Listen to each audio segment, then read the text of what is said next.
방크란 이름은 제가 오래전부터 알고 있었죠.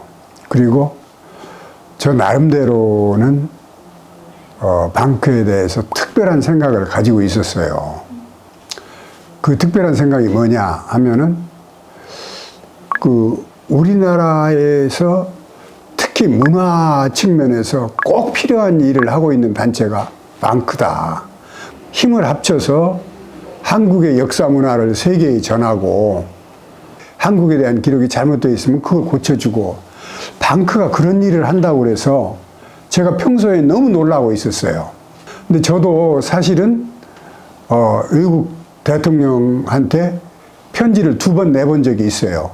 트럼프 대통령한테도 편지 내고 오바마 대통령한테도 편지 내고 당신이 히로시마 그 평화공원에 가는 것보다 그 일본의 침략주의로 인해서 희생당했던 아시아 나라들, 특히 한국의 서대문 형무소를 먼저 와봐야 된다.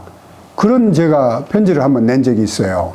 근데 그 2번 다 방크가 하는 일하고 비슷한 일을 한 거예요. 방크가 지금 훨씬 저보다 더 큰 일을 하고 있더라, 제가 보니까. 그래서 방크가 헐버트 박사하고 어떻든 인연이 참 많구나.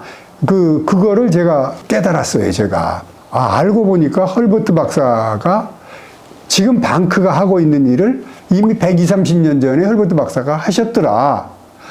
그 얘기를 들으니까 저도 그때서 그 생각이 나는 거예요. 헐버트 박사도 특히 외국인들이 한국을 잘못 이해를 하면은 이 문제를 그냥 안 넘어갔어요. 글로 써가지고 이건 잘못됐다. 말하자면 외국인들이 한국에 대한 잘못된 인식을 고쳐주는 일을 일일이 하신 거예요. 네.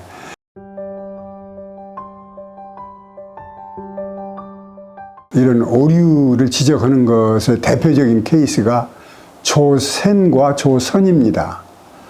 조미수호 통상조약이라는 게 있어요. 거기에 킹덤 오브 조센이라고 되어 있습니다.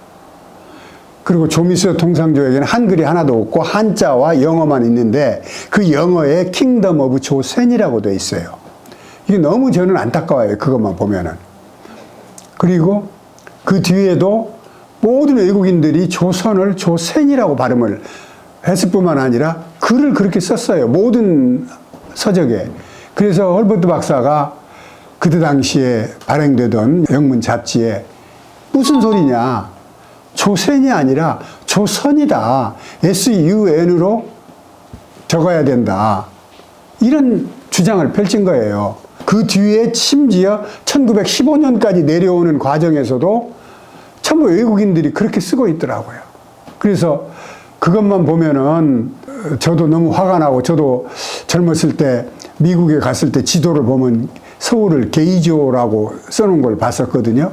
그때 저도 너무 화가 났었는데 헐버트 박사는 이미 130년 전에 그걸 느끼고 이래서는 안 된다라고 주장을 한 거예요. 심지어 이제 그리피스라는 아주 미국의 유명한 역사학자가 있어가지고 그 코리아 허민 네이션이라고 유명한 책을 썼는데 그 책이 너무 현실하고 맞지 않은 거예요. 백제를 희학시라고 이렇게 표현하고 이제 이런 문제가 나왔는데, 뭐 한국 사람들은 얼굴이 까마다, 그 키가 작만하고 그 난쟁이 같다, 뭐 이런 표현을 쓰고 그랬어요. 그러니까 헐버트 박사가 당신이 한국을 지금 알고 얘기하는 거냐, 당신 한국에 대해 책 쓸 적에 한국 한번 와보지도 않고 책을 썼지 않았느냐, 막 직설적으로 이렇게 싸우고 이랬던 분이에요. 그 다음에 이제 그분이 또 그 퍼시벨 로웰인가, 이제 그분이 랜드 오브 모닝 캄이라는 책을 썼잖아요.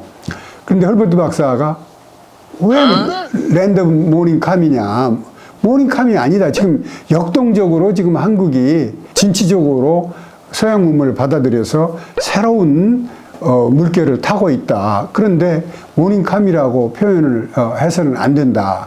그런 지적도 했어요. 그래서 나는 이제 그런 활동을 방크가 하시는 줄은 몰랐어요. 몰랐는데 이건 뭐 우연의 일치도 아니고 130년 전에 헐버트 박사가 하신 일을 지금 방크가 또 하고 있는 거예요, 지금 이어서.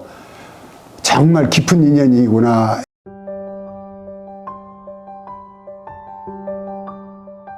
처음에 이제 교사로 왔었거든요. 한국에 1886년에 교사로 와서 학생들을 가르쳤단 말이에요. 그러면 이분이 뭔 생각을 했냐면은 내가 조선에 와가지고 조선 학생들을 잘 가르치려면 내가 조선 말글을 잘 알아야 된다. 그러면서 조선의 말과 글을 배운 거예요. 제일 처음에. 그 다음에 말과 글을 배우다 보니까 그 한글의 탄생이 너무 심오한 과정을 거쳐서 탄생한 걸 발견한 거예요. 그러면서 그때 당시에 역사적 배경, 또 문화적 배경을 연구하기 시작한 거예요. 그러다 보니까 한국의 역사에 자동적으로 심취를 하게 된 거예요. 그래서 이분의 한국 역사 실력은 당시에는 조선에서 헐버트 박사만큼 한국 역사를 안 사람이 없었어요. 제가 이런 얘기를 어디 가서 하면 그 거짓말이야. 한국 사람이 더 잘 알지. 어떻게 외국 사람이 더 잘 알아. 이렇게 얘기하는 사람들이 많아요. 그러나 저는 그걸 진실이라고 느끼고 제가 이 얘기하는 겁니다. 그러다 보니까 한민족의 역사 문화뿐만이 아니라 기층 문화, 그러니까 저층에 있는 분들, 무속 신앙이랄지 심지어 묘자리 관련이랄지, 그러니까 한국 전통 문화의 구석구석을 다 이분이 섭렵을 하신 분이에요. 그래서 한국에 잘 알다 보니까, 그러니까 심지어 무슨 일이 있었냐면은 우리나라 왕실에서 그 조대비께서 이제 돌아가셨어요. 이제 돌아가실 때면은 국상을 치르는데 하얀 모자를 하얀 갓을 썼습니다. 그러니까 어떤 외국인이 작가였어요. 그분이 작가인데 한국에 와가지고 와서 보니까 하얀 갓을 쓰고 있는 거예요. 그러니까 이제 자기 나라에 돌아가가지고 한국인들은 하얀 갓을 쓰고 산다. 이렇게 이제 글을 쓴 거예요. 그러니까 헐버트 박사는 아니다.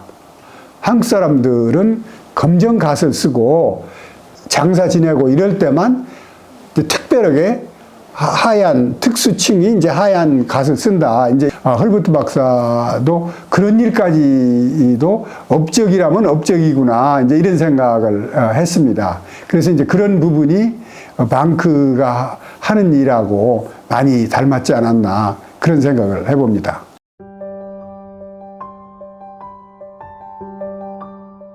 아마 헐버트 박사께서 지금의 방크 회원들 활동하시는 걸 보면은 그래, 내가 한국 사람 제대로 본 거지? 그런 말씀을 하지 않으실까? 저는 그런 생각이 들어요. 그러면서 그래, 내가 1905년에 그렇게 얘기했잖아. 언젠가 한국이 세계사에서 우뚝 서는 민족이 될 것이다. 내가 이 얘기했잖아. 지금 이게 증명이 되고 있잖아. 그런 말씀을 하셔서 너무너무 기뻐하실 것 같아요.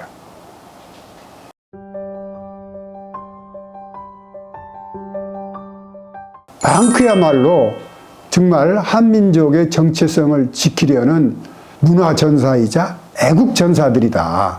그래서 방크 회원들께 진심으로 고맙다는 말씀을 드리고 또 이런 활동을 기화로 해서 나중에 국가를 위해서 큰 일을 하시는 분들이 되었으면 좋겠습니다.